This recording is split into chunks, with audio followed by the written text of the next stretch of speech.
to the Problematic Sticker, the anime podcast where we talk about anime that may or may not be problematic.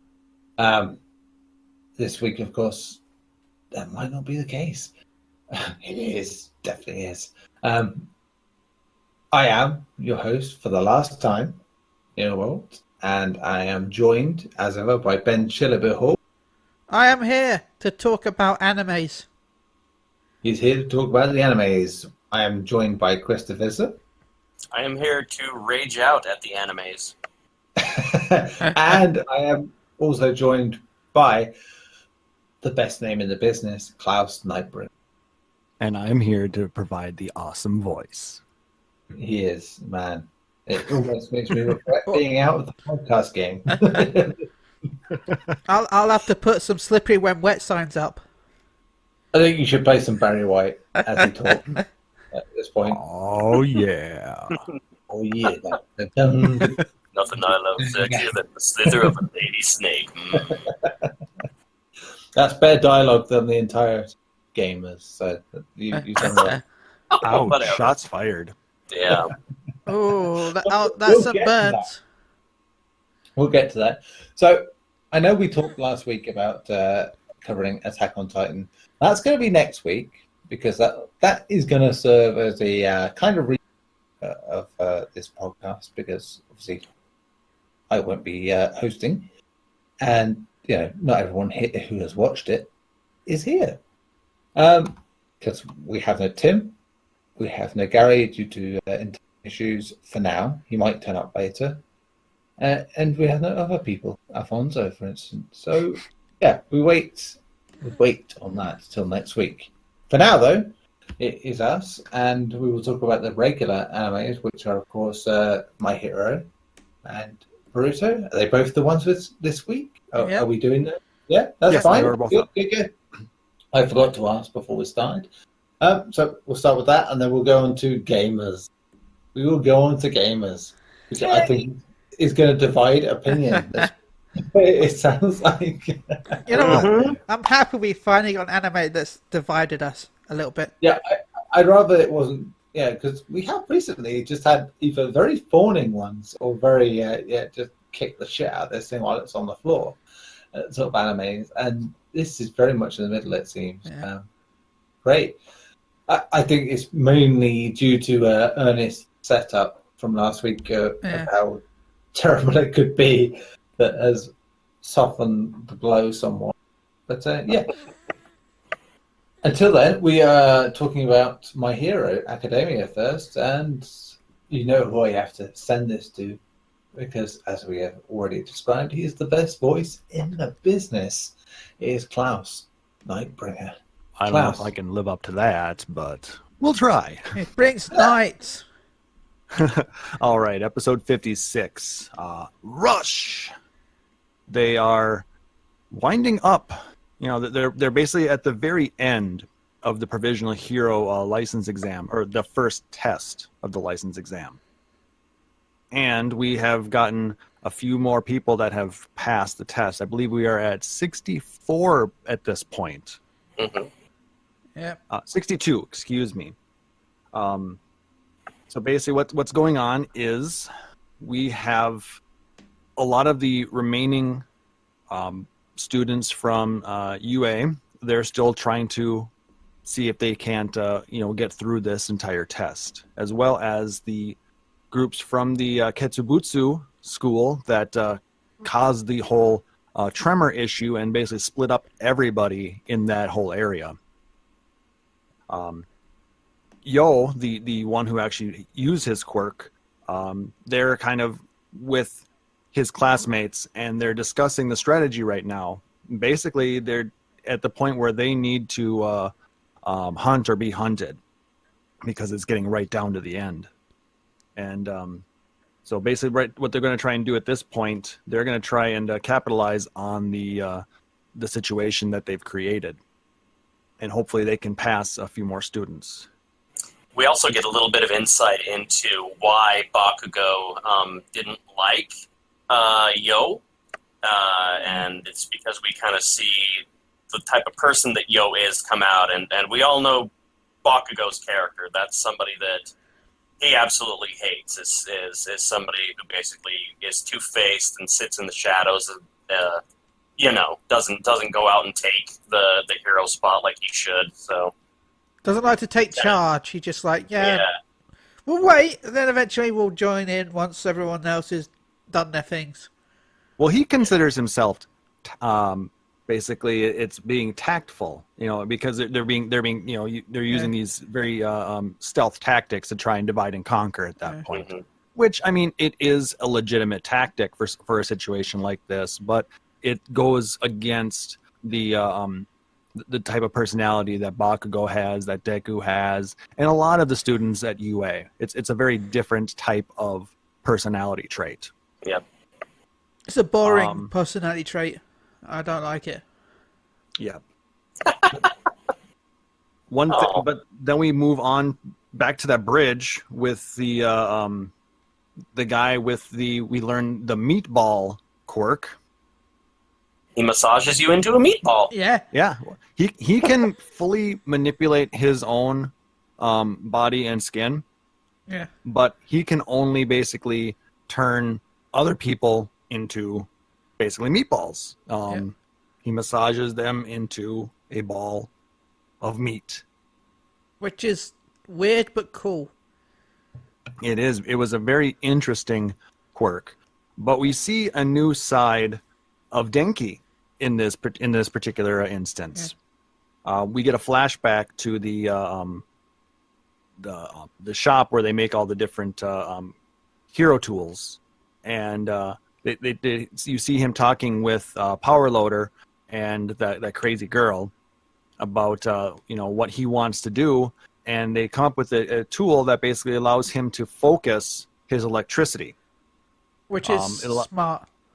Yeah, so we see him earlier shoot a couple of discs from a projectile launcher on his arm, and they miss the target, or so we think. Yeah.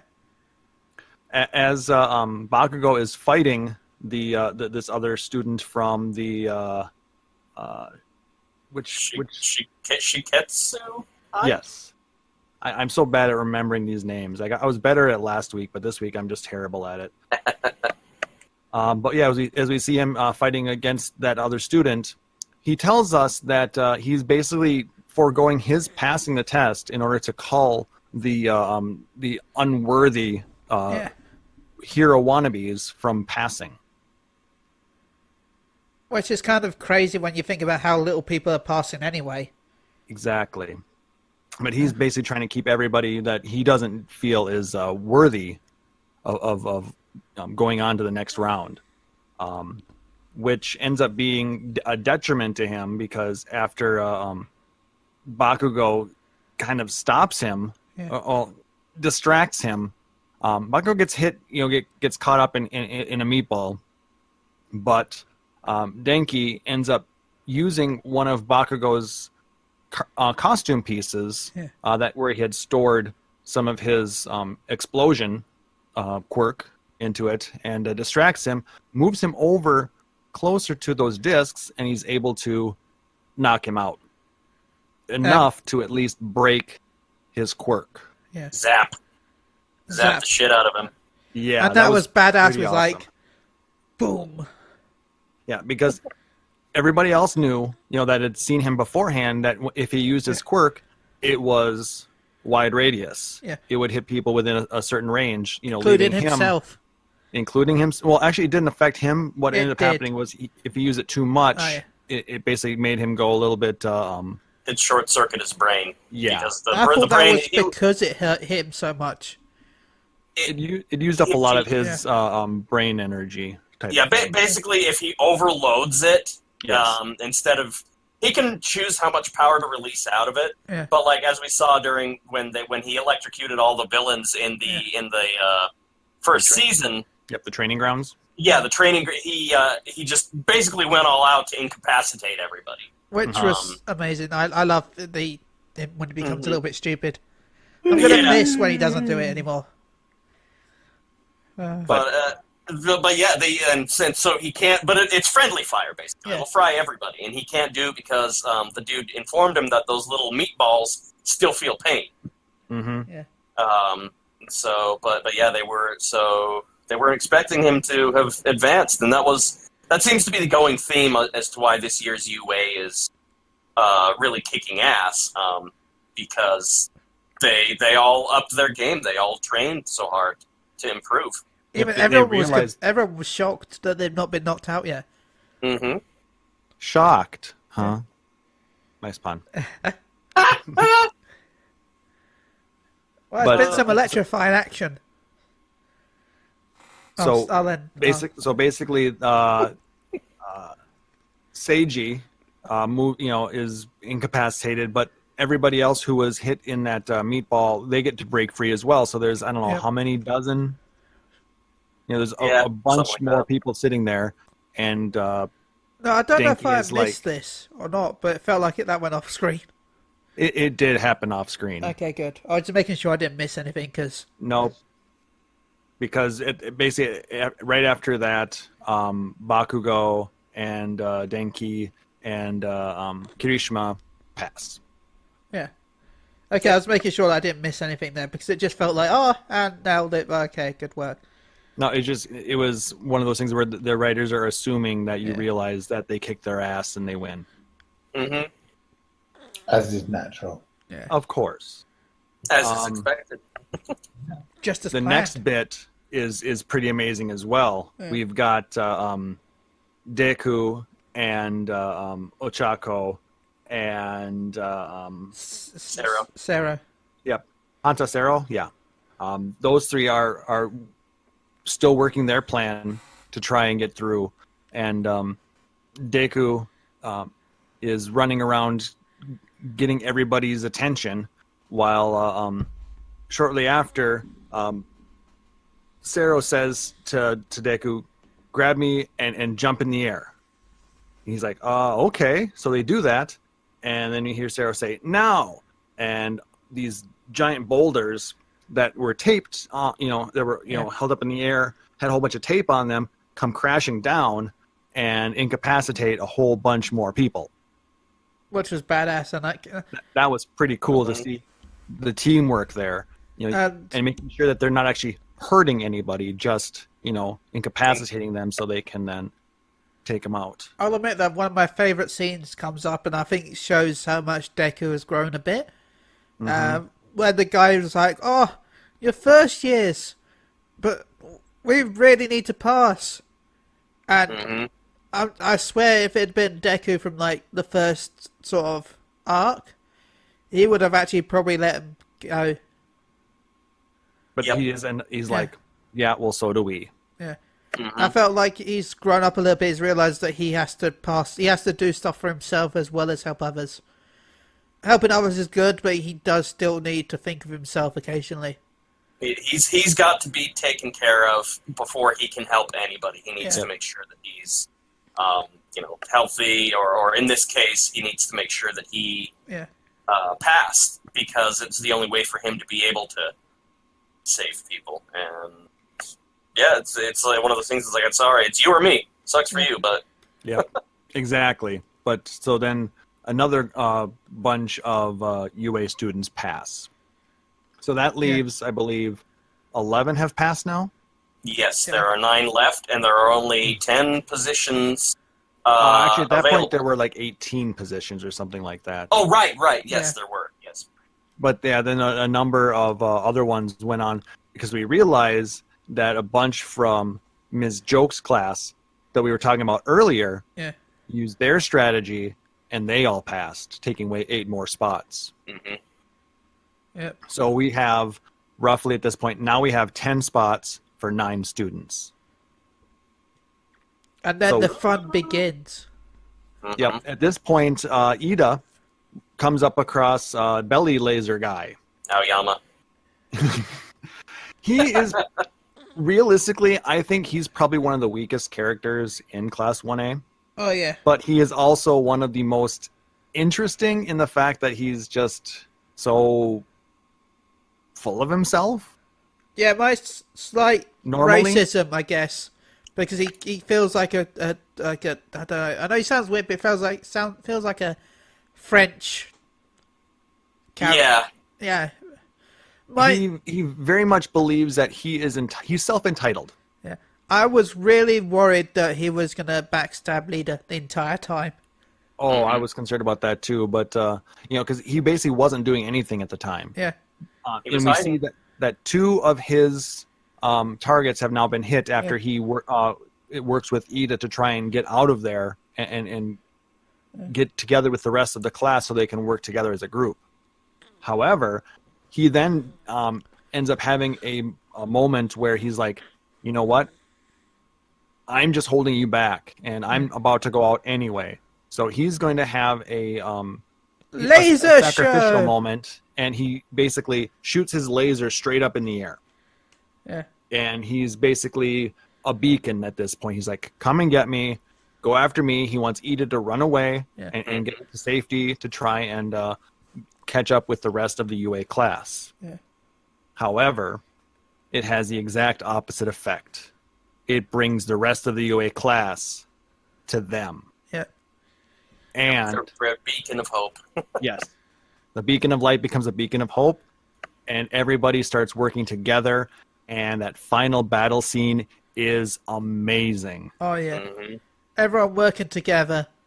Although I and did they just find wreck everybody. They wreck everybody. There's Literally. so many other the people only there. part in that entire fight that confused the hell out of me of why it should be is, why did the Invisible Woman wear battle armor? I'm curious. That really made me curious. I really want to know more about her powers. Like, is she not just invisible? Is it a light refraction ability? And that's what I understand, because she was doing some shiny stuff as well. Yeah, she was blinding everybody. Yeah. Yeah. Yeah, it was great. Little Minato and his great brush. Oh yeah. Oh my god. Pulled everybody down and yeah, the birds. Yeah, it was just the birds. Yes, Koji. I love him so much. He is so sweet and adorable for such a big guy. I mean, he's a lot like last week's character. Mm-hmm. Goda, yeah. Yes. Yeah, he. I run it, and again, I think. I like how they kind of show you how their new abilities a little bit, the ones that they don't focus on as much. Yeah. I think Koji's mask allows him to amplify to just animals and not other people, is what I'm guessing. I really want to learn more about all their abilities. Aoyama's belly laser too. I'm curious, and I have a theory that he might actually be like Deku was, in that he doesn't have an actual quirk. Like, why was the belt so important? What is his dream he's talking about sharing? You know, they really bumped up the interest on everything, on all of the characters that they haven't touched. It's got to be a quirk because he gets hungry. Remember, he gets maybe it was some kind of. I think it's like Cyclops' glasses. His belly opens into another dimension. The punch dimension. Yes. And basically, the belt is able to gather everything together and force it in one direction versus being, something like what the other guy's power was with the electrocution. Mm-hmm. Uncontrolled wide radius. It controls it, and he's able to then focus it and utilize it when he wants to. Because you notice he can only use it in small bursts. Because at the end of that, you could hear it in the background. His stomach was gurgling and rumbling because it was about to get upset with him. Yeah. But at that point, and then one other person from the rival high school passes through this as well. But that was also, the shapeshifter chick, right? Yes. I believe so. But then the other 9 UA students pass, meaning everybody from Class 1A moves on to the second round. Wait, the shapeshifter passed. I didn't even notice that. Yeah, she did. Yeah, this is the first, and they cut back to, while this was going on, they cut back to Aizawa and Miss Joke, Eraserhead and Miss Joke. And they were talking about how... Well, they cut back to the main guy, the big announcer guy who was telling everybody how many all excited. Left. Yes, we're done! I knew that was going to happen. I knew he was going to come out of his lethargy once he saw UA get into action. And he got all excited because it's the first time that UA hasn't had anybody knocked out already. and the first time that the entire UA class passed together. And Aizawa had a great line at the end right there where he's like, you damn kids making me worry. We're going to train a lot harder when we get back. And Miss Joke, like, interpreted Aizawa saying that as, oh, you care? You actually were worried? You're so happy. Look, you're bouncing your knees. You're so happy. And he's like, shut up. No, I'm not. I'm not bouncing. I'm not bouncing my knee. You're bouncing your knee. It was adorable. It was. It was an amazing episode. I bet she was bouncing her knee. Yeah. There it is. Yeah, it was really great, and I loved one of the big things too that I loved is after everybody's passed, Bakugo of all people comes up to Deku and he's like, I wasn't worried. With your power, you should have had no problem passing. Yeah. And Deku's like, what? Did he just compliment me? And the funny part is he's saying it in his angry voice. Mm-hmm. Yeah. Not just that though. It did sound, and even though it sounded angry, it also sounded complimentary to me. Yeah.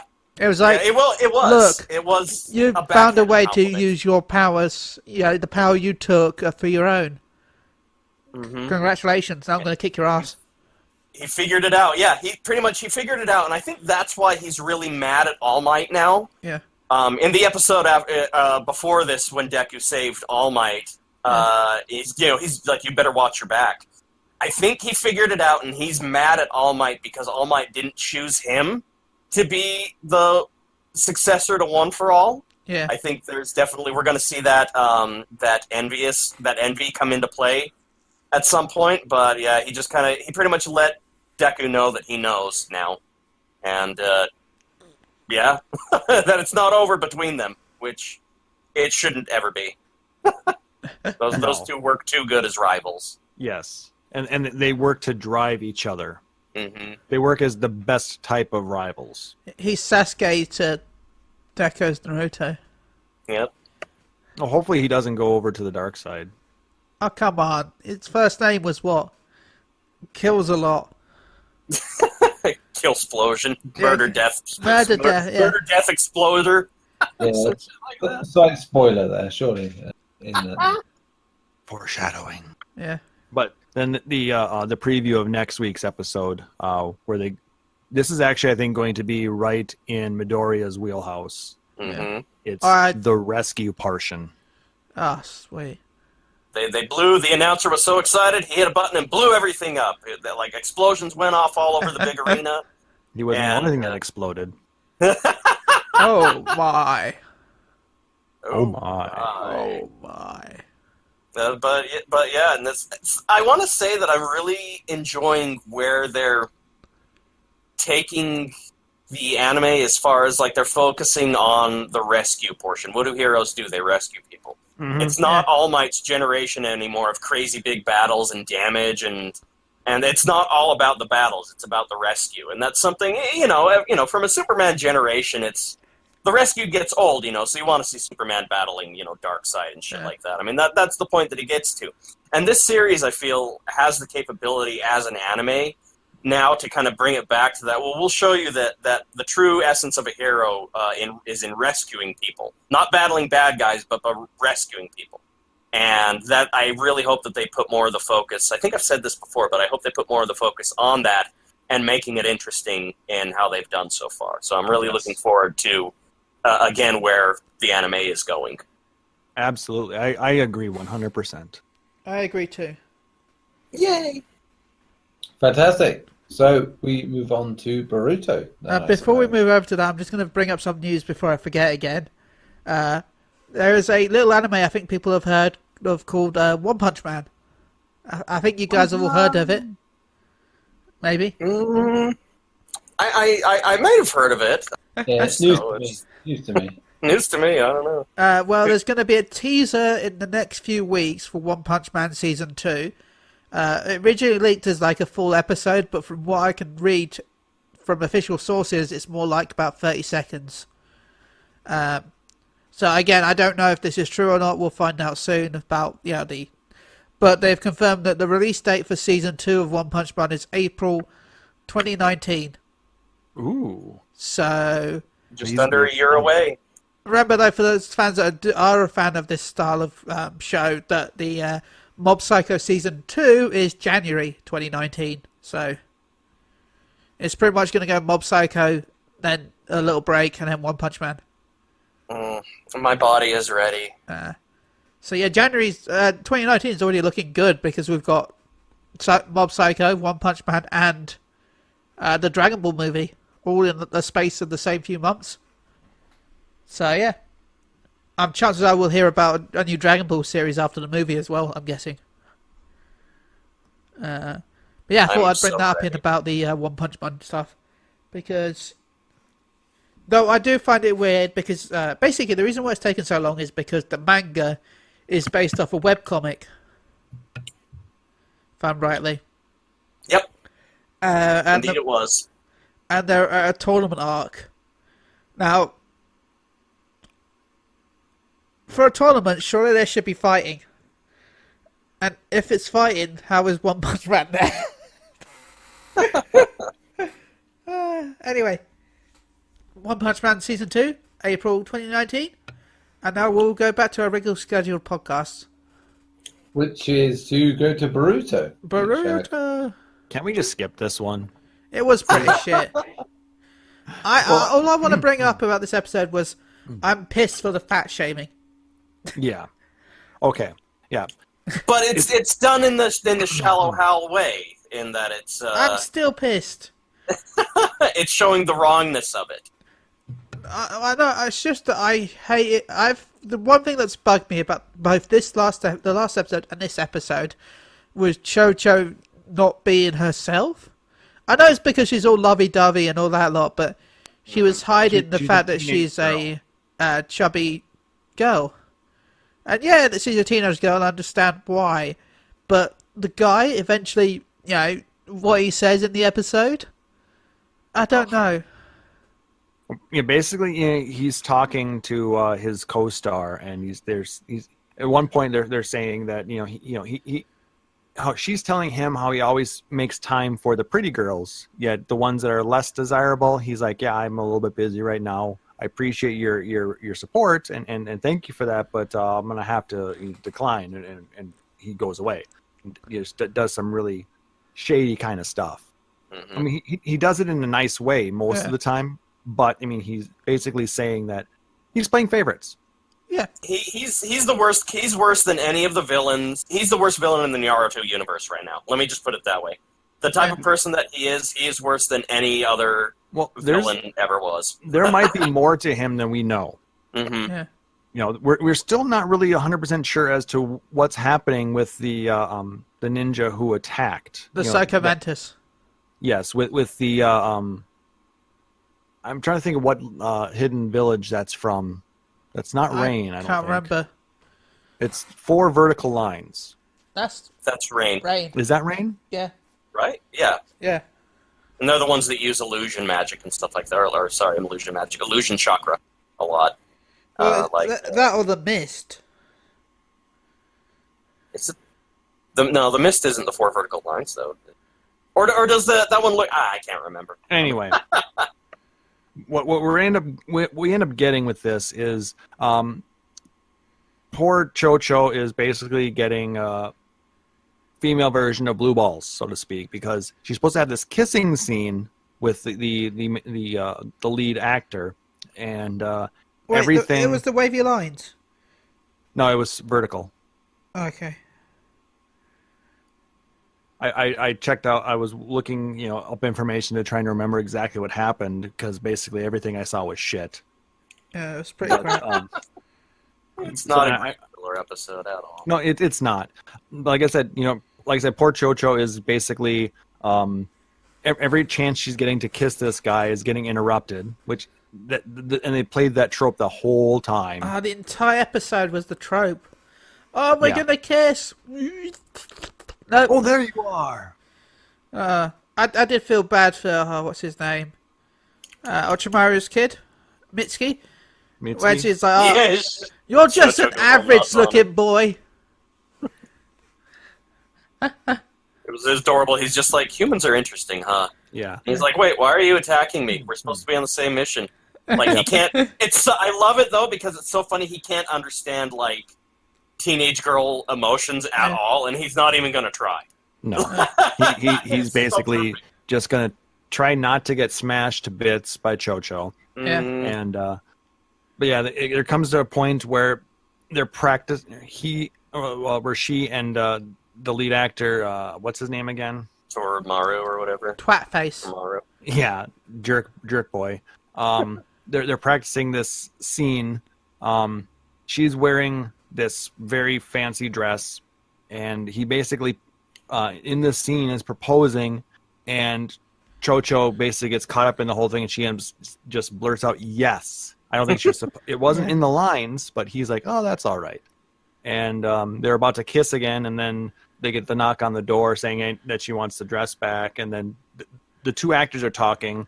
Cho-Cho is out in the hallway with the rest of them, and that's when the fight with Mitsuki happens, and she loses it. And she breaks the jutsu, and she starts going back to her normal size, and everybody knows what happens then. A well-timed thrown coat covers up her shame. Yep. And at that point, they come out because there's a huge commotion is made, and like, what's going on out here? And then they see the shredded dress on the floor. They see Cho-Cho. They see Cho-Cho standing there, but they don't recognize her. Yeah. And it's at that point, he gives this speech where he's like, "You'll never win this." Blah, blah, blah. And then he actually leans in and says, "I don't like fat girls." Basically, yeah. Mm-hmm. You have no shot. Yeah. And it takes everything that she has to basically not bash his lights in. I would have paid her to do that. What's the girl's name? Sarada? Sarada, like, tried to. Yeah, exactly, and Cho-Cho stopped her. Mm-hmm. Yeah, we've got a mission to do. She basically she snapped out of her dream world very abruptly and forcibly, unfortunately. Like I said, that's probably the only redeeming part of the episode was how that was handled by Cho-Cho. But the rest of it was shit. And in the teaser for next week, it shows she goes back to her skinny self again. Yeah. So I don't know. I don't fully understand it. It's filler. I'm hoping it doesn't take very long. I want to get back to the main story. It's not real filler, remember? I thought you said it was canon. It is canon. You said it's filler. It's still filler. It's canon filler. Canon filler. Yeah. It's canon fodder. Yes. Is more what like a cannon fodder, not filler. Yeah. I will say that this whole thing has really made me Cho-Cho waifu #1. She's great. I love her. I love her so much. I've always liked her character. She's just like I said. She's growing now. Yeah. She's realizing that she's one of the only characters I've seen real character growth. Really. Yeah. The others have had it. I disagree with that point, but the others have had it, but she's had like a lot of it. Like remember when that she originally thought that Sarada wasn't her mom because no, that was someone else, wasn't it? Who was Cho-Cho thinking it was not her? Cho-Cho wasn't thinking that his dad. Her dad was her dad. Because she saw the skinny version of him after he had used that that jutsu. Yeah. Mm-hmm. Yeah. Yeah, she's. You see that she's a very vain, very what's the word I want here? Superficial. There you go. Thank you. But she's also there's also a lot of redeeming quality. Oh, there's a ton of them. Really, she's really not like she wants to be part of it, but it's the whole like goofy teenage. She's a teenage girl. She's a teenage girl, and none of us have been teenage girls. Well, speak for yourself there. I agree with you. I don't really like kind of the way that it's handled, but I mean, if you're gonna have a negative character traits, at least have them move on from those. Yeah. early on. So I mean, I'm glad that there's the amount of character growth that we're seeing. So it doesn't feel too bad. But yeah, it's canon filler fodder shit. What do you want? Yeah. It's something for us to discuss every week, so we can then move on to the main event. Yeah. That is saying something, to be honest. Possibly the most baffling choice of the week so far in terms of the not critical reception, but the fan reception to it. I mean, in some ways, it's not surprising that it's quite highly regarded in terms of just the audience you can get for these sort of things. But at the same time, it is still galling when you consider what most classics are rated compared to this. It is, of course, Gamers, which was Ben's choice last week. A quick synopsis. This is Keita Umano is a typical high school gamer living out an average student's life. One day, however, he has an unexpected meeting with the cutest girl in school that makes him want to disappear without a trace. This girl, Karen Tanodo, is an exemplary student who is proclaimed to be the school's idol. She discovers that Amano is a gamer, and this newfound knowledge incites a passionate desire within her to recruit him into the gaming club. Upon visiting the club, Amano is forcefully made aware of the side to gaming wildly different from the one he loves so dearly. And that, of course, leads to... Esports! It, of course, leads to... So, yeah, this is very much... considering this podcast network is very much focused on video games, this kind of makes us almost experts. Almost. Almost. And on that front, I'm going to go out front here and say that sometimes this anime gets it quite well, as in the addictive nature of gaming and the social side of addictive gaming. Other times, it feels like that Steve Buscemi meme, where he's being young. Yeah, how you doing? Hello, fellow kids. Yeah, that is exactly what it feels like, because the references are too on the nose. Far too on the nose. There is stuff in there that's really cool. Like, you'll see like a blurry pack shot of the game, and you recognize it because you're like minutes into the first episode, you can see, oh, that's Yakuza 0 on that shelf, or for instance. But for that PZ4, yeah, but Christ, you could see, you could see it was basically Gamers sponsored by Arc System Works. Go play Arc System Works games. Oh yeah. Anything they couldn't get the license for, they faked it best they could. Like the Mario Kart one. That for me was the first major problem. Was if you're going to go fictional on some stuff because you haven't got a license, just go fictional with this. Yeah, it was weird. Like, this looks like Counter-Strike. Maybe it's Counter-Strike. Oh no! Now they're playing Persona Arena. I know. We're going to get into nitty-gritty about all of this series, but that stuff, the Counter-Strike stuff, was it was bad. It was bad. Oh, come on! Who doesn't play 4-player split screen? First-person shooters now. Come on! It's not even that on a console. The first time they show that running, right? The guy, he just ambles up to the player, and the other player's like, "Oh, you're there." Gets shot in the head. Like, have you ever fucking seen Counter-Strike in your life? That never happened. No. The best bit there. Why were you jumping up and down on that vehicle? Oh, I was trying to see if I could see over and see some really cool scenery. To be fair, that sounds like something I'd do. That part was a great observation. They led into that, having done this thing where they make the game look like you could be stoned to fuck and still do all right at the game. Like you could like take 10 minutes to make a decision about shooting someone in the head because they'll just stand there and let you do it.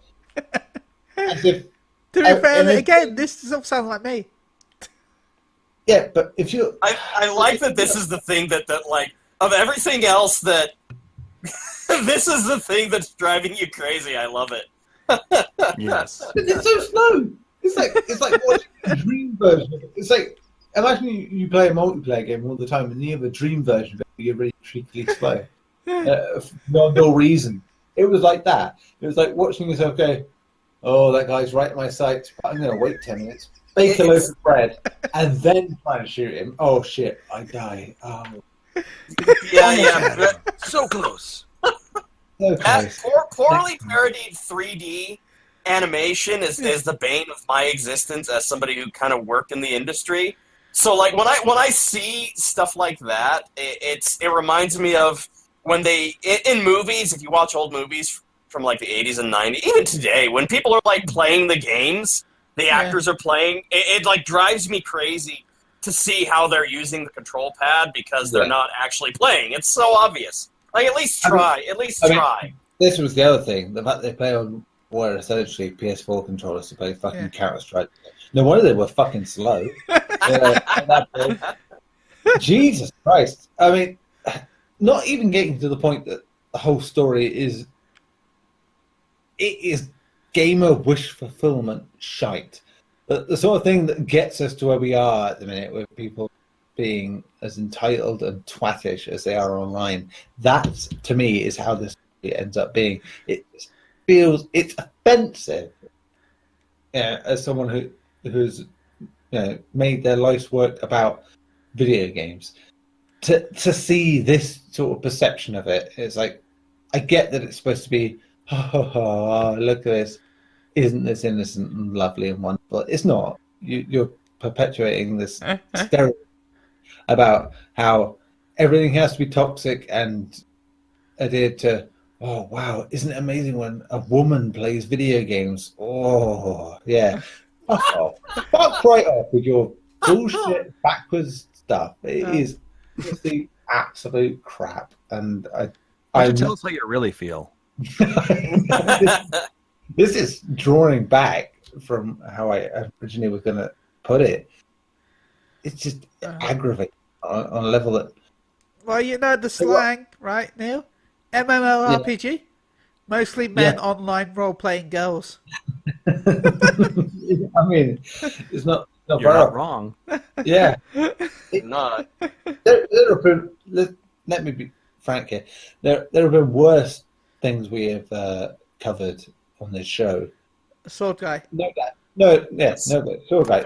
No doubt about it. This, as a show, fair enough. It does some stuff okay. But when your focus is on video games and you still fail to kind of understand it from the country that fucking brought most of it to us.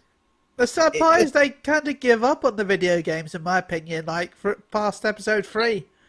So, I mean, when US shows and movies try to sort of do video games, and whenever they cover Japanese stuff, they're shit at it. Here, it's very much the same. Whenever they try to cover anything that isn't Japanese, they haven't got a fucking clue. And it just makes you want to just reach in and bash the animator's head against their own work and say, do you see what the fuck you have done to this? You are perpetuating this fucking myth about gamers. It's not right. It's unhealthy. It's toxic. It's disgusting. You are not helping the cause because it's not even self-depreciating. It's just, this is how it is. Okay, You inspired me to find a bad anime about horror and slasher flicks and have you watch that. Because I love the passion that is just oozing off you at the moment. It's great. Yeah. Anyway, I was gonna say I agree with you on a lot of those points there. They missed the mark on a lot of the gaming tropes and they kind of went overboard with them. But like I said, I come at it from a different perspective, though. I'm more of the casual player versus the person who's spent the time, dedicated my life to reviewing and get into the nitty gritty of video games. I looked beyond a lot of that in this show, and I looked at a lot of the underlying story behind it, and I found it to be kind of charming. Mm-hmm. Especially when we get to the point where he turns down the invitation to the gamer club, and that part of the storyline I'm not 100% sure I understand, because at what point does Tendo-san fall in love with our little Keita? I think he had a crush. He had a crush on him from the start. Yeah. I mean, it seems very much. It was never really explained very well. Yeah. It was very much a boy thing of like, oh, well, just because she does something that's novel to me, therefore she is attractive. But that was it for me. And again, that aggravated me more than it should have, because I'm talking about her infatuation with him. Yeah. It's like that, and it was like a reverse sort of thing, game of fantasy. That the cute girl is interested in you. Yeah, it's like because you're against the grain of things. Amazing. And he's the bad boy of video games. But that part aside, there was a bit in the second episode that actually was very eye-opening for me. The bit where Keita is in the arcade and is and meets Tasuku for the first time. Well, they're in the same class, but they really don't talk to each other. They have that little bit on the bridge after Tasuku runs after Amano-san, and he's all like, you don't have any rights to be the way you are. You're basically a self-serving little bitch, is what Tasuku says. And Keita comes back and he's like, yeah, I know. I'm a terrible person. I feel bad. I don't understand why I am this way. I'm trying to get better at it. I mean, that part actually hit me a lot. Sure. It was a piece. It's basically showing that, people are really dealing with a lot of those mental issues of being, stuck within themselves, with having to deal with those types of problems. As somebody who's dealt with that on that level, it hit me, and it got me actually maybe more interested in the whole story. I think I totally understand what you're saying, because I have at times felt like that in the past, and I totally get the reaction they have in the show, to that, and I don't know, for me maybe that's more why it aggravates me now. It's because now I see it as being what it was, where it's like, how could that be an acceptable reaction? It's like, I just don't get it. I don't want to accept it now. But you're very right. It does point out a very key issue in gaming in terms of attitude and reaction to stuff. That is important. Maybe that I would say that's for people still thinking, the people that are rating this 4 or 5 stars. Maybe they see something out of this in that regard. But yeah, I don't know. That was what I enjoyed about it, though, because it was, for me, I'm watching all of the, it has, it exudes this, the same type of humor that we liked before, kind of the background. It was very good on the background gags. It was very good on showing how insane these characters are, and they're insane because they're teenage gamers trying to figure out relationships and love for the first time. And that's what the story opens up more into, where a lot of the likability of all of these characters comes from. After seeing how Keita feels about video games, I'm like, okay, this guy's my spirit animal. Like I feel the exact same way as him. I like to cause chaos in gaming for the fun of it. So I would have used the roulette bomb. Like I could identify with each of them. And I loved how they're. What was great about it is the interactions between all of them as they're growing and learning how to handle these relationships. But what the series does, both to my irritation and but I can also appreciate how they did it, is the idiot ball trope. And every episode, they have everybody. It's an idiot plot. The only way it works out is because these kids are all idiots. And then every episode, they kick that idiot ball right in your face and then laugh at you for being in pain over it, and then somehow manage to wrap everything up nicely so that you're like, oh, that's sweet. They figured it out. Thank you for not dragging this on. And then they'll do it again with, oh my God, now Keita, does he like Aguri? Are they dating together? Are they trying to do something behind Karen's? It's this love pentagram disguised as all of these gamer tropes, but at the same time, they do make a lot of good points and revelations about why they're into games. Why did you like the games that you like? Well, I like them because of this. Well, and it's nice to hear them act these authentic discussions about why they like games amidst all of these kind of bad gamer tropes and going on with this. That's kind of the thing that they're all bonding over, even though not all of them are even in the same games. And that's like that first episode where he turns it down and you're like, wait, what? Why? They explain it really well as to why he turns it down, and it kind of leads you along. You think you know what's happening, and then it does go in another direction. That's always a refreshing direction. They're not playing. They play into the trope a lot, but then they do something different with it, and that's something that I really liked about the series as it went on. I'll be honest. Is that they. One of my favorite parts about the whole series was the romance. Really. I really enjoyed the romance subplot. It was cute. It was well done. It was cute. But within all of the craziness, they actually all made good points about just trying to find themselves, and be who they like. Like Toscu, when you find out what his background is, and you're like, oh my God, I identify with that with so much, because when you're unpopular like that and in school like that, you want to do everything you can to change. So he did, and he became the cool guy, and he denied a part of himself until Amano comes along and shows him basically that you can't deny it. But all of these things are happening around Amano as the main character, and he's not a bad main character because he's always very straightforward and passionate about how he feels about things, including his argument with Hoshi Minori, Chiaki, when they're like, oh my God, these two are perfect for each other. And then it's like, the best part is the characters. No, it's the song. What? Are you serious about this mole stuff? And then they hate each other for like half the series. Yeah. And you're just like, oh my God, this is awesome. It's hilarious. And the funniest part about that whole shtick, they look exactly alike. Yeah. It's hilarious. It's star-crossed lovers. Oh yeah, it was definitely star-crossed lovers. And Tasuku with all of his scheming, trying to get everybody together.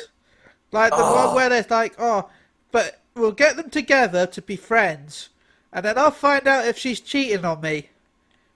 And then she's like, well, if they get together, I can find out if he's cheating on me. The machinations of a teenage mind. Yeah.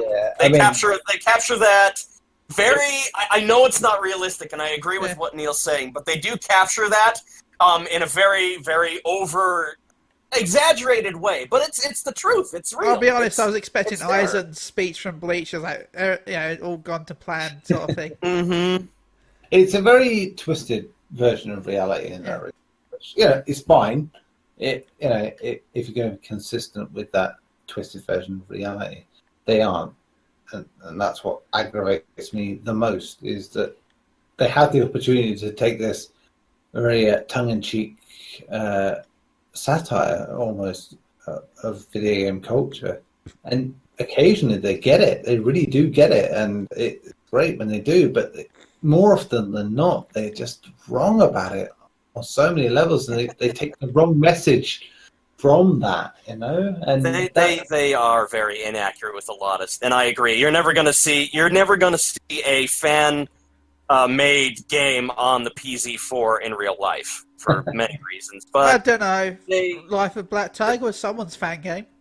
Oh, true. There you go. I mean, if you have enough money to get it onto the store. Yeah. You can do it. It's true.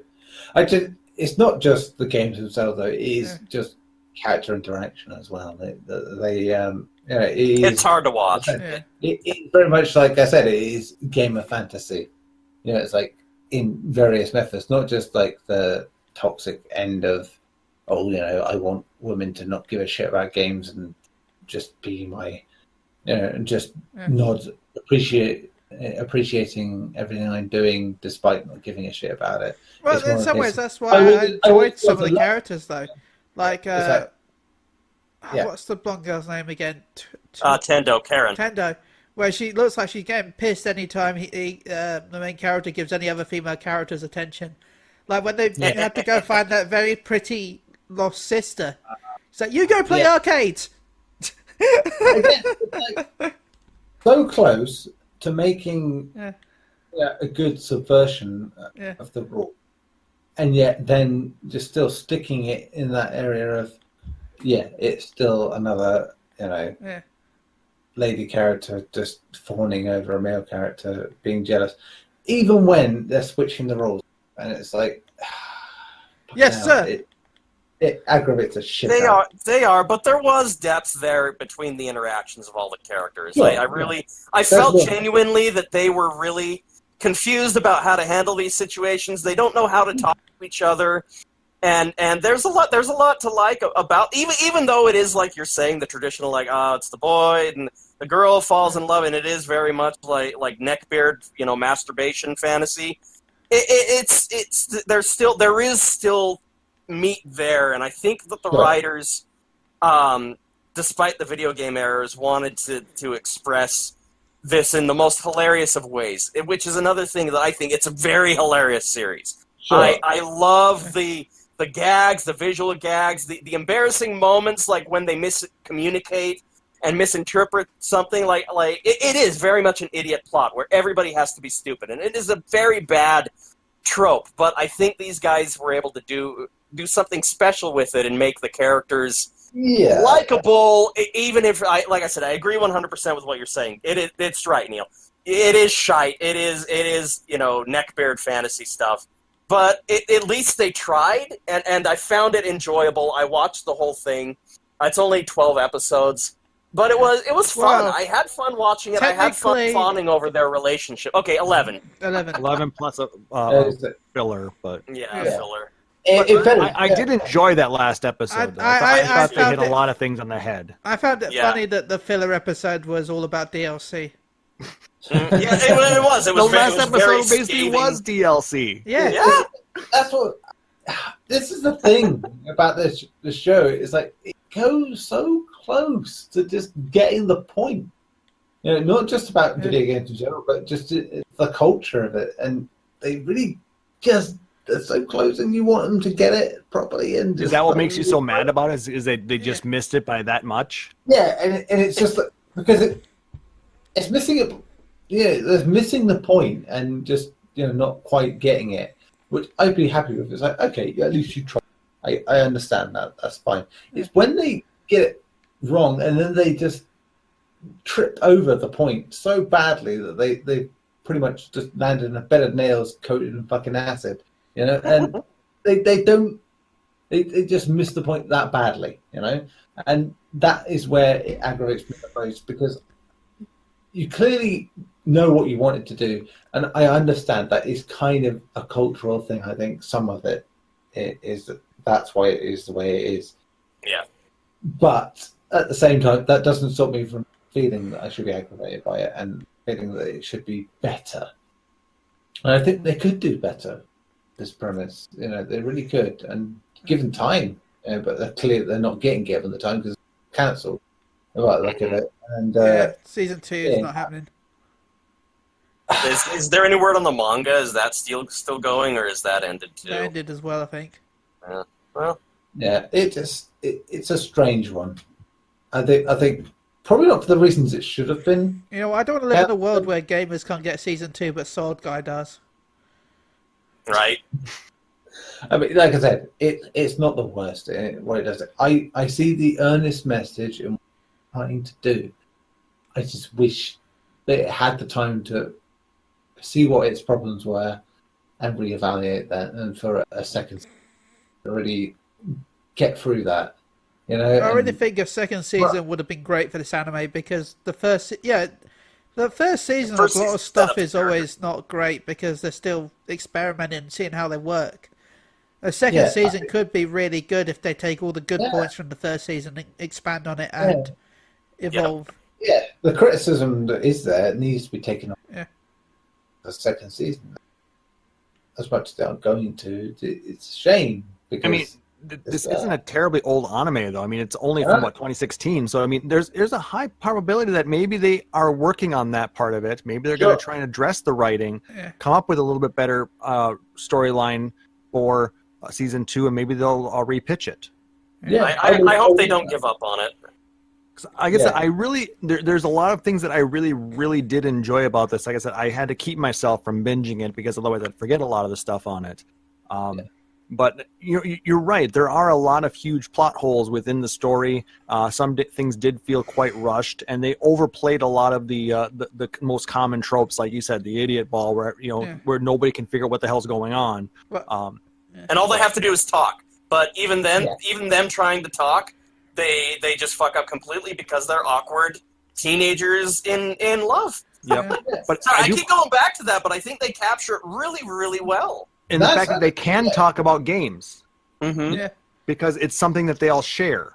So, I mean, like I said, I thought that was very cool that they were able to show that people can communicate on when they have something that they can agree on or that they're all comfortable with. But when it comes to things of the heart or things that they're not familiar with, such as, your first romance and love and things like that, how awkward and cringy a lot of that was. Mm-hmm. Yeah. I mean, they did a good job on explaining it, but you're right. It's like, come on, if you guys can talk about video games, please talk about your feelings. But that's not going to happen because it would be the easy way out. Yeah, I mean, when it is done, and they do that, I remember the text message conversation with my favorite video games on the site, and they try to correlate that with feelings, and it's just done in such a cack-handed way. It should have been done so much better. They have so much source material for getting that right, and it's just ridiculous that they didn't get it even close. It's just like it felt like Sony Pictures could have fucking done that, and that's giving you a barometer of quality. They really could have written the dialogue for there, because it's just like, what's the checklist of things we can talk about? Video games, go, done. And that's it. They'll but the problem is if Sony did it, they would have to rename the console because they'd have legal rights. Oh, at least they'd be able to say it was a PS4. But Nintendo. That's fine. I get fictional consoles, etc. like that. I just inconsistency in terms of licensing. It's like, if you only had the license for some stuff, fine. I get it. I totally get it. Like the Persona, where they played Persona 4 Arena. Yeah. So, but if you could do that, just make it all fictional, because in your own little universe. Then maybe don't show so much of the stuff you don't understand as well. Or have Easter eggs. Like, if you can have licensed stuff, don't have like where they showed the Persona 4 arcade. That was a bit too much, but maybe have like Chi, and like someone's got a little Chi statue, and you can see it for a glimpse. I mean, I hate to point this out repeatedly. Scott Pilgrim vs. the World, the film, does a lot of video game references subtly and well. Yeah. It's never in your face about how they do it. I shall have to watch it sometime. Yeah, and it's just done so well in that regard, and it also deals with that whole toxic idea of what a man expects when he has this sort of video gamer mentality, and again it is very much a film like Scarface, where the wrong message is often taken out of it, which is Scarface is like, oh yeah, let's idolize this guy who basically got himself shot to death because he's so much of a dick. And Scott Pilgrim is very much the same in that is, oh yeah, let's idolize this guy who's absolute prick, and you should avoid doing anything he ever does like that. I'm sorry, but that's the best. I don't know. I want to see a reprint of Scarface where It's kind of like Scott Pilgrim by Neil Bolt. 5 Michael stars. Cera. Michael Cera. Have you ever written a screenplay before, Neil? I mean, I think you've got some some good start there. Scarface versus the World. Yes. Oh wait, they made that game already. Shit. Good game as well. They didn't have Michael Cera in the role. Oh my god, I never knew I wanted to see anything so bad now. Michael Cera as Scarface. All I know is Scott Pilgrim versus Scarface. Say hello to my little friend. Brilliant. So anyway, I suppose we should rate this anime really as we're getting on in time-wise. So Klauss, what would you rate Gamers? Well, like I said, it did have problems, but like I said, overall, I enjoyed it as a series, and it was something that it was entertaining and enjoyable by me. I give it a 7. Fair enough. Ben? It kind of reminded me when I grew up, so except for there was no love story with me, but still, apart from that, I want to give it an 8.5. Wow. Okay, Chris. I'll give it an 8. It had me laughing a lot, and I love any good, cheeky, like, romance, laugh, cheap jokes, as well as a little bit insightful, so I'm going to go with an 8. I found it hard to be all over the place, to be honest, when it was there, and often aggravating as a series for various reasons, as I point out. So it's a 5 from me. So, yeah. So I think that makes it one of the higher ones, but not. I'm now seeing, at least, why it got such high reviews, in general, as a show. Because it clearly it fits the model. I think that I get that. It's just not for me. I'm the outsider on these things generally. You can be honest, Neil. You can tell us our tastes are shite and we should be ashamed. We're just otakus, and we should just stay in our mom's basement. Screw you! I pay to stay in the basement. Stroking our neck beards, that's fine. I don't sit in my mom's basement. I pay rent to live in a basement. Yeah, I own the house and it's my basement too. So yeah, I've probably got more neck beard than you at the minute, Klauss. Having shaved yours. So no, it's just I don't know, different mindsets. Again, it's much like PC gaming.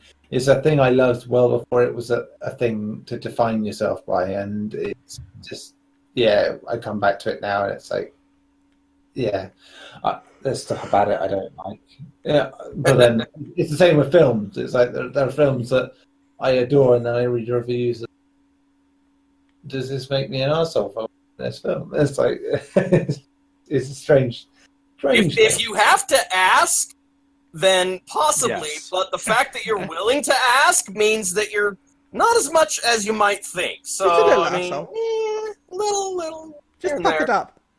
But if you've seen films like Mother, The Neon Demon, then they're the films that I'm talking in general. There with, artsy films. If you want. All I can say is, Nicholas Winding Refn's films. You can see why Hideo Kojima is such a fan of that, him as a director, because the reception to both their stuff is identical, absolutely identical. It's crazy. I will say that I enjoyed that.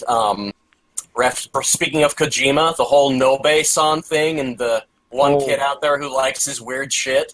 Yeah. I really, really enjoyed the kind of the call out to, fucking Kojima. Like, because that's kind of what he is. That's what he does. As soon as they started talking about that, I'm like, what the hell? What is he doing? I'm like, oh, that's totally like a reference to Kojima. Yeah, the last scene was just a picture of him with was it like a picture of him with a megaphone or some shit like that. I'm like, that's a Kojima thing. And all those weird directors, Suda and what's the one guy? Yeah, Swery is. Swery, yeah. They're grand in that regard, but very difficult to sort of get across in mainstream media, especially in terms of adaptations. I hope John Voight Roberts gets that. He seems to understand that, like the Metal Gear Solid series deserves weirdness when he adapts it into films, and it's still, the problem is it's a Western sort of take on an Eastern thing, and that is always going to be iffy. I wish they would be willing to take more chance though, like to do like you guys. I don't know if you guys. No, they did this for you in the UK too. Clue years ago. Remember how they released it and they had like 3 different endings, but they didn't tell anybody. So it like got everybody arguing outside. I would love to see them be more brave to try something like that with like a Metal Gear Solid movie, so that the audience is kind of. Is that like, based off the board game? It is. Yes, it is. Sweet. It's the Clue movie. It's better than Battleship. I'll say that much. But is it? When are we? Aren't they still making that Monopoly movie? No, that's happening in real life right now. That's I was gonna say. the Monopoly game is happening right now. Well, at least we got that Tetris trilogy to come up forward. Where everything comes together in the end.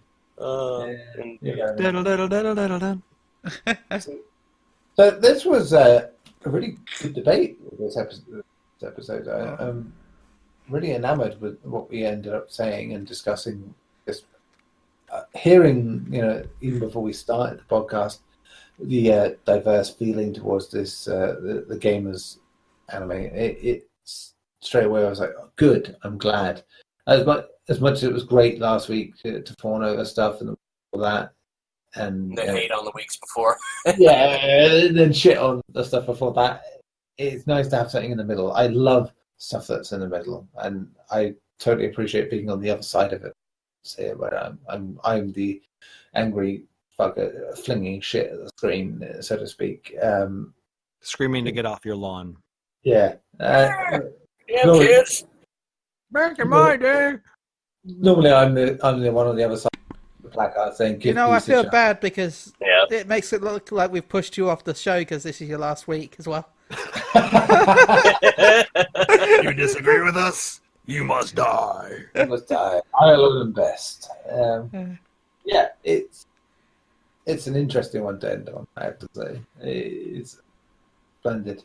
Do we have someone on this week that's actually picking for next week? Well, I think what we're doing for next week is we're going to be catching up on Attack on Titan, and we're going to talk about that. Because there's a number of episodes for the new Season 3 that we will probably take a bit of time to get caught up through. Yeah, and it's all right. Let me say it's... Oh, sorry, Ben. I have to watch Season 1, 2, and 3. Oh. Yeah. So it's a weeklies show, a special weeklies show. Let me just say, I am caught up to everything, and let me just say it is getting... it is ramping up again. A lot has already happened in the 3rd season, and a lot which may surprise you is coming out. All I know is Garri is angry because it's subtitled. I know, but it's been really good, and I hope you guys will agree, and I'm looking forward to talking to you about it. Gago@psu.com.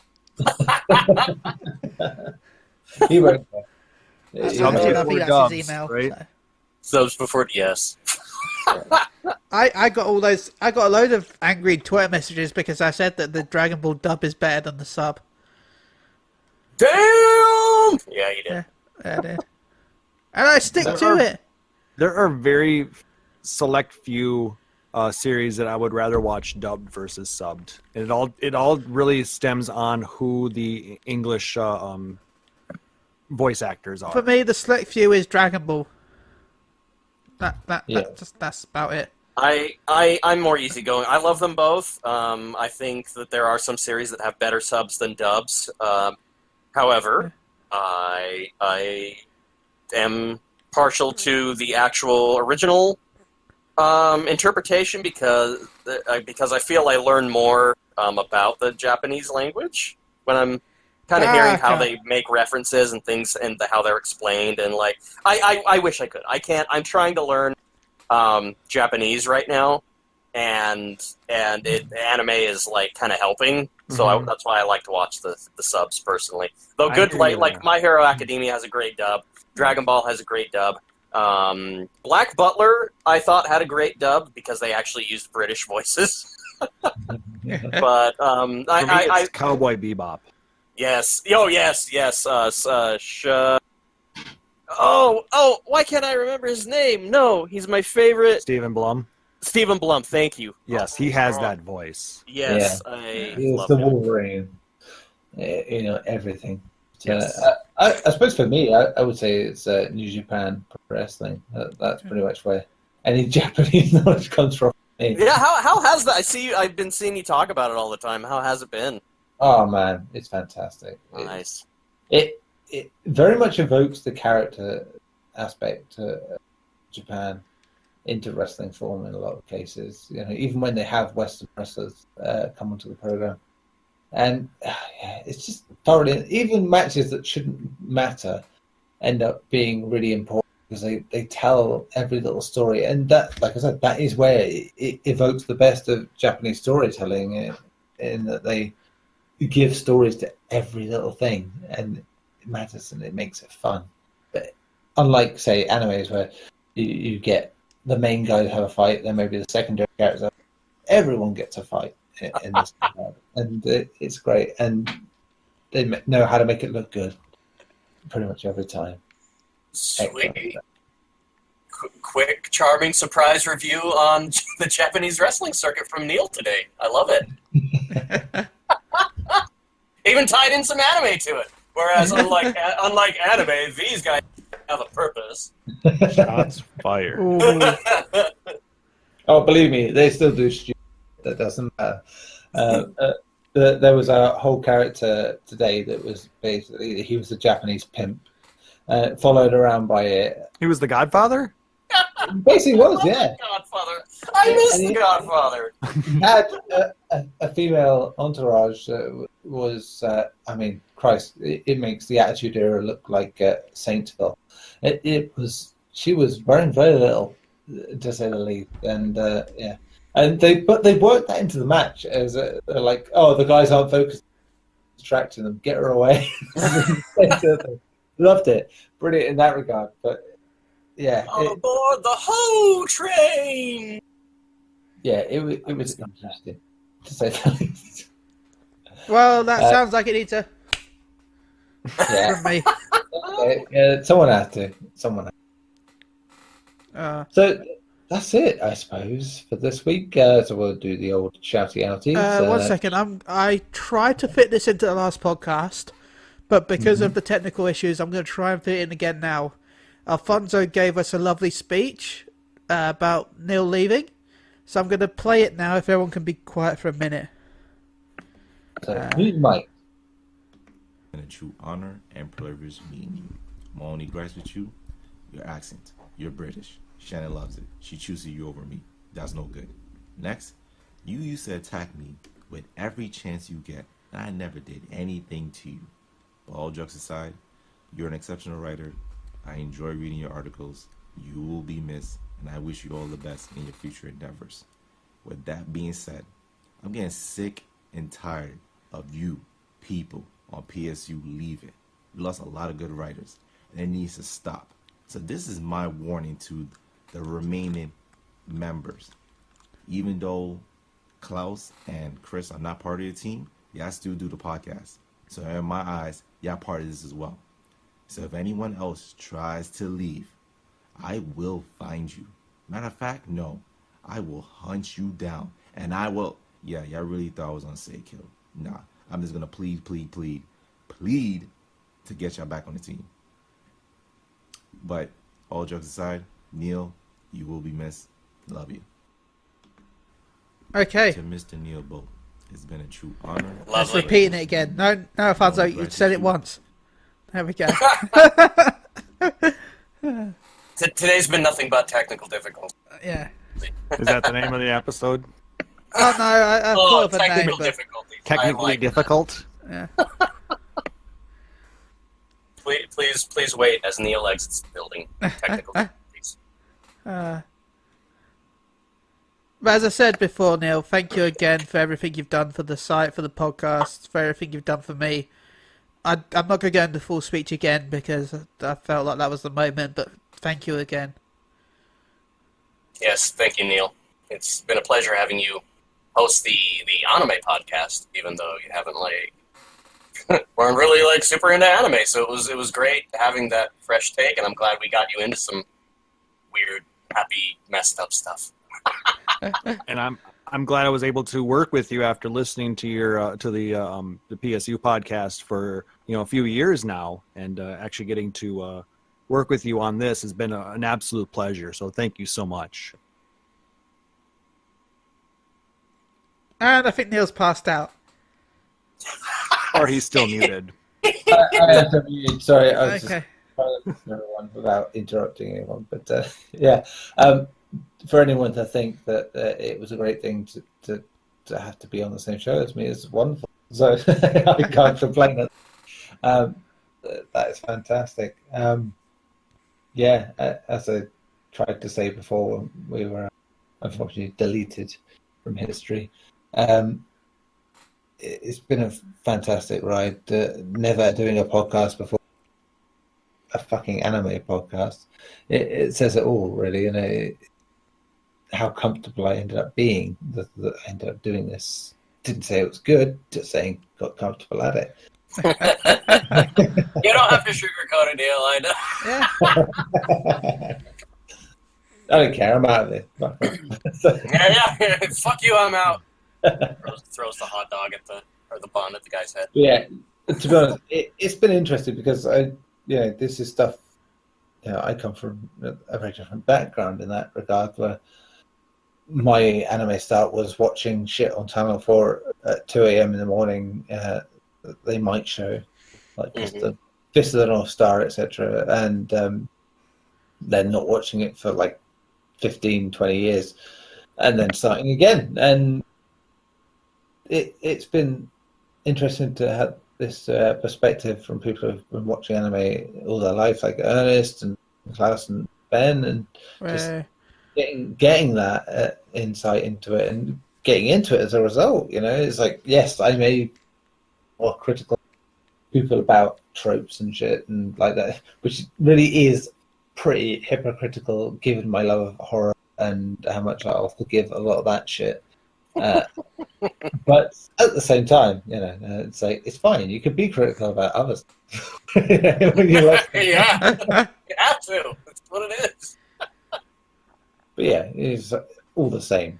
You appreciate when the good stuff. I think we've discussed that on a few anime shows in recent weeks, where when something is really good and really powerful, effective, it deserves the proper retrospective, and we've done that. And I've been able to appreciate stuff I wouldn't have seen otherwise, and that's fantastic, especially for the show. And this show has legs. Let's be honest. It goes far beyond me. I am very much a vessel at this point. This show goes through. The rest of these guys know their shit intensely, compared to me, and they are going to keep this going and keep it going strong, well beyond my time. And I hope to see this podcast become a bigger thing, like it deserves to be. So thank you guys for creating this out of nothing, effectively, just a general interest in Dragon Ball Z Super, Dragon Ball Super. Fuck hell, look at me being an amateur straight away there. Yeah, and just that, getting you to do this and making something out of it is amazing. And you've really created something great. And I think it will live on and be better yet as time goes on. So, thank you. Oh, Thank you, Neil. Thank you, Neil. And I hope that as we extend please come back as often as you can. Yeah, absolutely. If you can, make time for us in your new busy schedule after your other responsibilities, and we'll have Neil cameos hopefully in the future. Yeah, well, I'm even less understanding of anime. What's this shit? Fucking. Have you forgotten us so readily, Neil? Who the fuck are you? Who the fuck are you? These fucking. Outside the red carpet events, guys, we're gonna be out there behind the velvet rope. Neil, hey, it's us, remember? And he's just gonna be like, the hot supermodel on his arm is going to be like, who are they? And Neil's going to be like, I'm sorry, but the hot supermodel on his arm would probably get her ass kicked by his wife. Yeah, it's true. I just said there was going to be a supermodel on his arm. I didn't say, what the circumstances surrounding it would be. He didn't even say it would be female. But... Yeah. I still think your wife probably might. Oh, look, Garri's here. Is he? I see him. I see his name, but is he actually here? He made it right as we're closing. Yep. Yeah. Yeah, it happens. He's still on standby, according to this. So. Yeah. Sometimes you just finish too late. Maybe not. Maybe they connected it. 16 pumps done. Sometimes you just don't get to connect. Yeah. That's the worst. I think his computer connected automatically to Discord for whatever the techs are doing. He's probably eating or something while they're doing their thing. They aren't looking at his browser. They're like, oh, should we call the cops? Nah. It's all right. Let's take notes. And downloaded. Had to be done. It had to be done. Yeah, we need at least one more from you. Just give it to us. I'm sorry. I've been surprisingly non. The last couple episodes, honestly, the everything we've been watching has been so. The debates have been so delightful. I've been actually holding back on a lot of the. All I'm gonna say is I like the to be continued screens with the bikini girls. Yes. Oh my God, all of them were so fan. I want to download them and get them as like desktops. My head is fucking dropped right now. You didn't think it was gonna end on a hot. Like the scene with the ladies playing video games on the sofa in their bras and pants. Mm-hmm. I mean, this says a lot about it. That I had to watch the first episodes again just to see if I was wrong in how I felt about it, and I wasn't. But yeah, at least I had that second chance compared to some anime we watched recently where it's like, yeah, no, this is shit. There's no denying it. This is shit. But yeah, with this, it was like, oh, yeah, I see the interpretation. Yeah, that's fine, but I'm not seeing it, by all fairness. So are we wrapping up here? Yeah, I thought we were, at least. Third time's a charm. I won't do shout-outs. I think I guess we should do a couple of shout-outs. Yeah. Klauss? Okay, well, again, thank you so much for letting me be a part of this anime podcast. As just, a relatively newcomer to the podcast scene, even though we're almost on 3 years on our other podcast, Phoenix Down Radio. I really appreciate being able to, share my love for anime with you guys and have some really amazing discussions. So thank you again for having me on here. Shout out to Chili for being an amazing host and here and on our other podcast. Shout out to Neil. I wish you nothing but the best in the future. And like I said, we hope we can see you again soon. Thank you. Shout out to Chris for being just an amazing person. I think you're amazing, all right? That's really nice. I love it. Because everybody has something that they bring to this thing that we call a podcast. And it just makes it so much fun. I enjoy all of my Sunday evenings here. Mm-hmm. Yeah, if you want to follow me out on social media, I am at PHXDN_KLAUSS. Thanks again. Chris? Let's see. I want to thank all of our listeners who are, as few as they may be, are encouraged. I mean, as many, as millions as there are, as huge as this is. For the millions. Billions. For the millions. Yes. Oh, see, this is why I love it. I love you guys. You're all so fantastic, and as I said earlier, even though Garri brought me in, it is because of you all that I have stayed. So thank you all for making, as Klauss said, every Sunday evening memorable and something I look forward to. If you want to see any weird stuff that I'm retweeting, you can follow me on Twitter at Devangel, DEVANGIEL. Shout out to Fonzie. Miss you, man. Hope to see you again. Shout out to Tim. Hope you're having fun out in your parade thing. I think that's it. Oh, and Gary. Gary, I wish you could have been here more today. Oh my God, I really wish you could have been here because I know you liked gamers as much or more as I did. Oh man, I'm doubly sad now because it should have gone out with me disagreeing with Gary. Oh, that would have been perfect, mate. Yeah, but it is what it is, and things happen, so that's life. But thank you again, all of you. Okay. Gary, your shout-outs. Oh no, it's so quiet. Hate everything. Fuck you all, Gamers was the best. 16 pubs for chub. Best waifu ever. Gamers is my favorite Mass Effect. Man, there's some really good shout-outs there, Gary. I hate you. He's probably hearing this and raging at his computer, trying to get the microphone working so he can tell us to fuck off. We love you, Gary. Love you. I'll do my shout-outs now. A shout-out to everyone here. Seriously, Chris, I've always enjoyed doing podcasts with you since we started. You're an amazing guy and you're a laugh to be with. And I've enjoyed when we've had sessions on the PS4 together as well, on like Warframe and... Our PS4 sessions have been hot. Yeah, they were pretty hot. Shout out to Gary.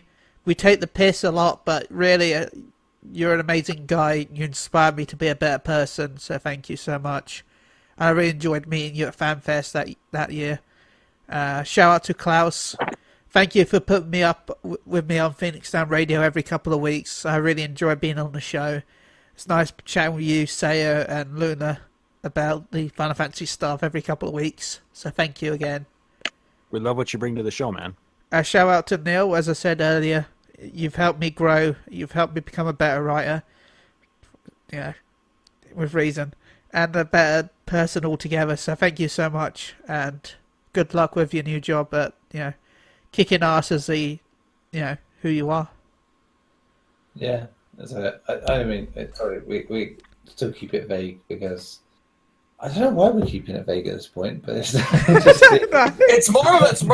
We haven't heard you openly say what. Okay, Discord is trying to cut it out. So we're waiting for you to out before we out you as to be respectful. I think it's partly me as well, just thinking, I don't want to jinx myself. It's because I'm putting undue stress on myself. I will. Yes. Be the video games editor at the horror site bloodydisgusting.com in a couple of weeks. Just these 2 weeks of my prep time, if you will, which is basically scramble around like a mad bastard, finding things in both a PR sense and article sense for the next 2 weeks. And then, that's it. I will be a boss man in my own section and taking the two things I love the most, which are video game and doing stuff on that really, and that's what I'll be doing. You will always catch me at Nezko NEZZKO on Twitter, and should you have interest in the horror stuff that you may want to pitch to me, it's Neil at bloody-disgusting.com. So there you go. Neil is a catcher, so anything you want to pitch to him, he'll catch. Yeah. If you have that stuff you want to throw out there that fits that bill, by all means, because I am open to that sort of thing. Because I started in a very similar fashion, coming back to this, being out the loop and starting again almost, in a bad place, and I got there again, and I now have this opportunity, and I could never have had that without not just PSU as a whole, but the Unchained gang here helping breed my confidence by giving me a platform to be this entitled opinionated bastard that I am. So thanks to all of you for allowing me to be just another white guy on the internet with an opinion and it mattering enough that someone noticed it. Has to be said. And Senpai noticed you. Yeah, the great senpai in the sky has noticed me, and you deserve everything and more. I'm sure there's best more. for it. I'm sure there's more deserving. But if you think you're that person, you know the email now. So go there. Yeah. So I've been part of PSU for 6 years. When do I get to leave? Oh yeah, you could walk out the door. If Alfonso's true, what else? I can't. What else would you do except know. kill werewolves and vampires? I mean, there's not much else to do in Scarborough, is That's there? true. There's not much else. I guess I'll have to stay. Yeah, Mike took 10 years, so you've got time. I've got a few more years. Yeah. That's it. But seriously, Neil, we love you and thank you for everything you've provided us. And good luck. Yeah, you're all smashing people. I will very much miss this week-to-week podcasting with all of you that I have podcasted with. It's a huge part of my weekends. I look forward to it every single time, and it's going to be weird not to be able to do that. All I know is you might be the horror editor, Neil, but the greatest horror is the fact that I'll be hosting Unchained and the Anime Podcast. Dun, dun, dun. That is true horror. You've done it before, and we did fine. So Yeah. So you're fine. You're fine. Just teamwork. That's the way. Yes, to do it. teamwork. Teamwork. Get everyone involved. Just don't bicker about it. I'll help you host that. 1 second, Gary's agreeing. Gary's agreeing. Oh, yeah. Well, he's not disagreeing. He's shredding this podcast. God, she didn't say no. She didn't say yes. She didn't say no. And on that, There you go. there it is. The very last problematic sticker handed out my brain. Join us next week. Well, join these guys next week when they'll be wrapping up the latest anime stuff. yeah, always wrap it up. You've got to be safe. Yeah.